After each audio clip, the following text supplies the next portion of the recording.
لكن السيد بن سديرة ألف مرة ومرة ينبه ويحذر ويقول لحمي مر ما تخلطوش فيه، لأنني أفرق ما بين المعارضة، الانتقاد، وشن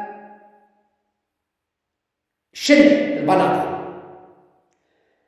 المعارضة أنك تعارض إنسان سياسي تختلف معه في الرأي، تعارض حزب سياسي، تعارض شخصية سياسية، تعارض تيار سياسي تختلف معه في الرأي. أنا بالنسبة لي هذه معارضة لي أنا. انتقاد، أنتقد المسؤول مهما كانت مسؤوليته، مهما كان منصبه، ونقدي والله أعلم، الله أعلم لا أجزم، لكن نقدي والله أعلم نقد بناء